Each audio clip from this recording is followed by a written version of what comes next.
The Kunene River. Its source in the well-watered highlands of Angola flows westwards before emptying into the Atlantic Ocean. For some 200 kilometers, the river forms a natural border between Angola and the northwestern parts of Namibia.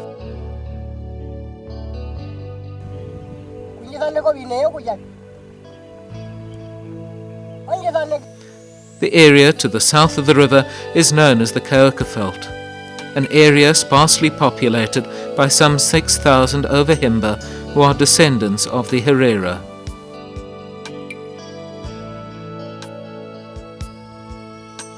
In the Himba language, the word Kaoka means the left-hand side of the river. It is here, in this wilderness area, that many still live their semi-nomadic existence, herding their cattle and goats.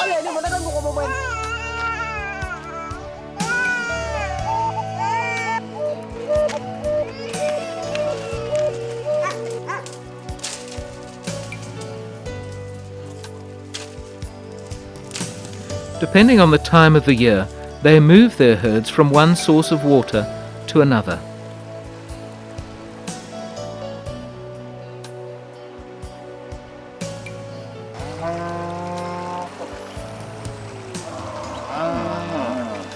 While the Kunene forms the border between Angola and Namibia, the Himba may freely cross from one country to the other to keep up family ties and to take their cattle across for grazing.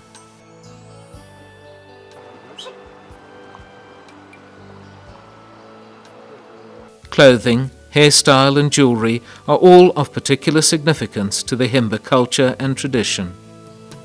Teenage boys wear bachelor pigtails, which indicate that they are still single.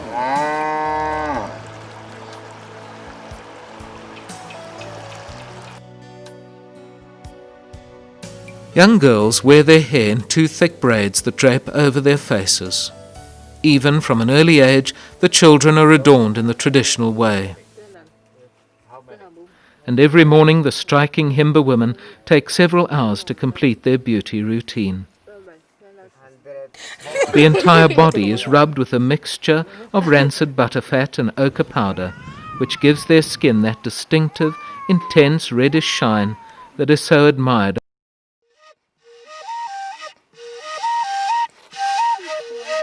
Recreational pursuits for the Himba are as simple as the lifestyle they live, a lifestyle that for all its deprivation still produces music and song from the heart.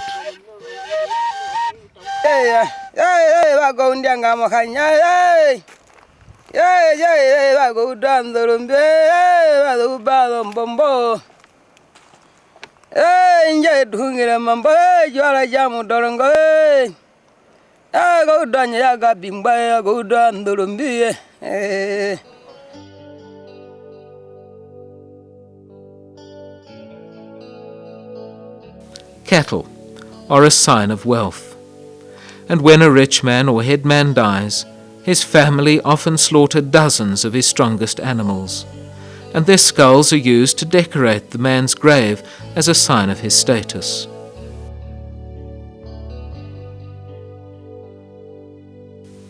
The graves are sacred places, just like the holy fire.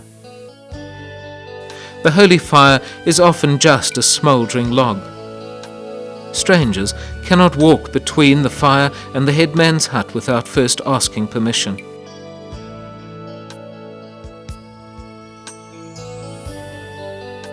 The Makalani palm is a typical tree species of the Kaokaveld, especially on the banks of the Kunene River. The Himba extract sap from the trees and use it to brew an alcoholic drink. The process, however, is not without casualties, as the palms soon die and only bare stumps remain. Small riverbeds are usually dry. Here one finds example of the huge anna trees.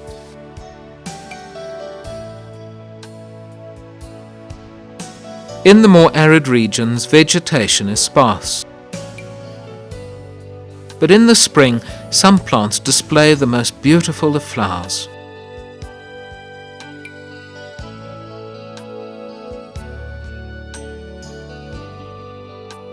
Away from the Kunene, water is scarce. Natural water holes and boreholes must be well maintained in order to provide the precious life-giving fluid so essential for survival.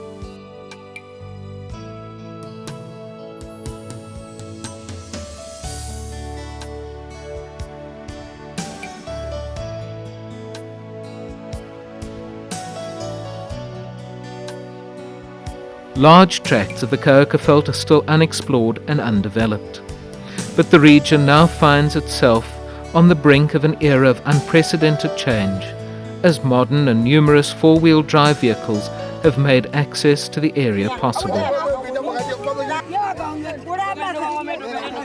The increasing number of tourists has contributed to the erosion of traditional lifestyle and values amongst the Himba.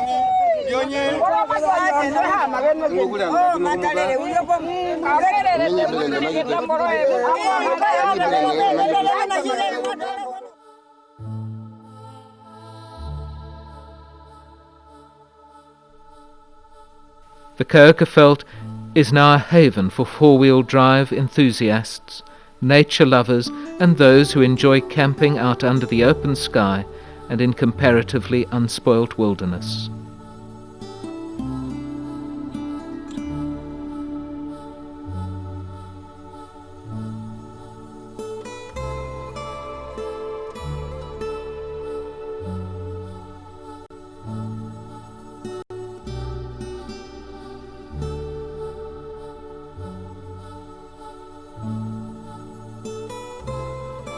A highlight for the off-roader is the Van Zyls Pass.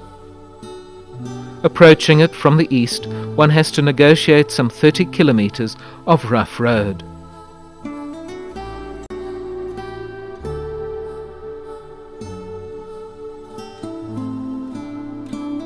Careful driving is essential to avoid damage to the vehicle.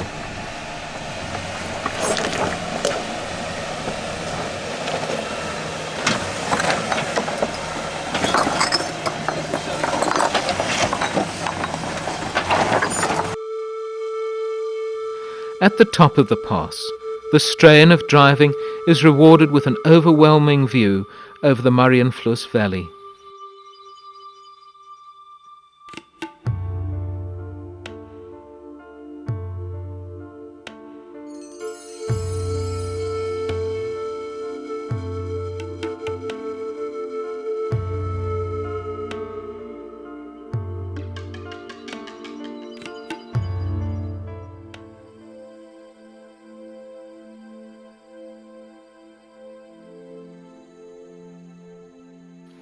The sun-kissed golden grass plains of the valley, so typical of Namibia, give to one a sense of warmth.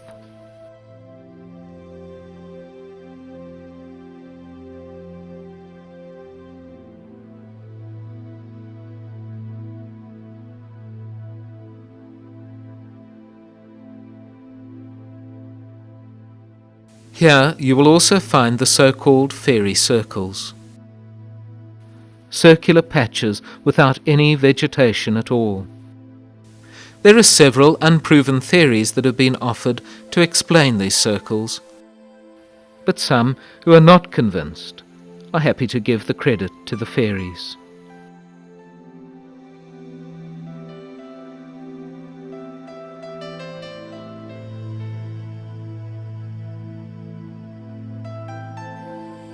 Following the Kunene River westwards, the landscape becomes even more desolate and less populated.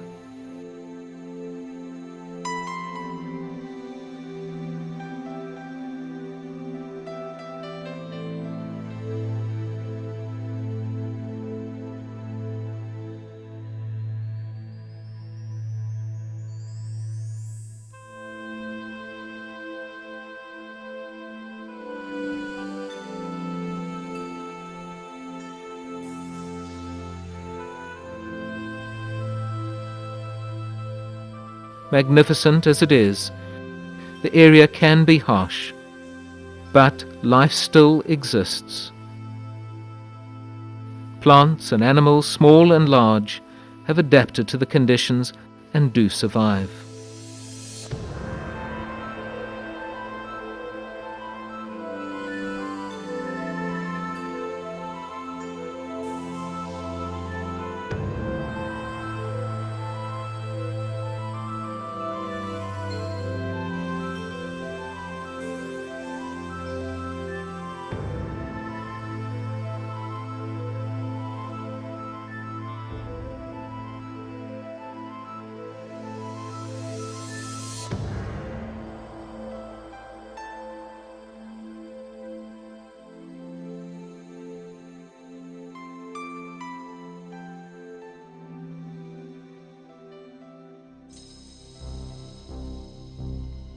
The unique desert-dwelling elephants have adapted to the arid environment in which they live. Walking up to 80 kilometers a day, they depend on an intimate knowledge of their range for survival. The Keukeland elephant population has declined from 300 in 1970 to between 50 and 60 a few years ago, all the result of poaching and competition with humans for land. Strict control measures have been implemented, and the number is once again increasing.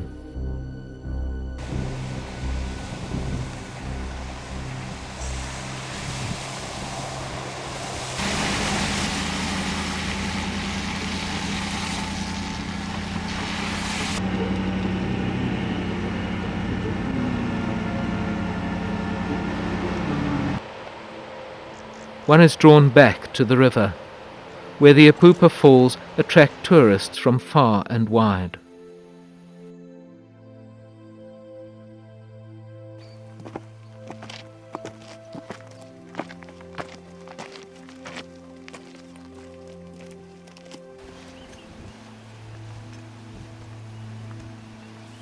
The Namibian government has plans to build a hydroelectric dam just downstream from the falls, and it would effectively cause the breakdown of the Himba's economic foundation, their culture and social organization. There is always the possibility that thousands of outsiders, such as construction workers, will bring with them new health risks which would further impact the well-being of the Himba.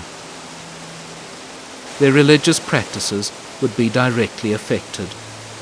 Many sacred places like graves and fireplaces, as well as this fascinating landmark, would disappear.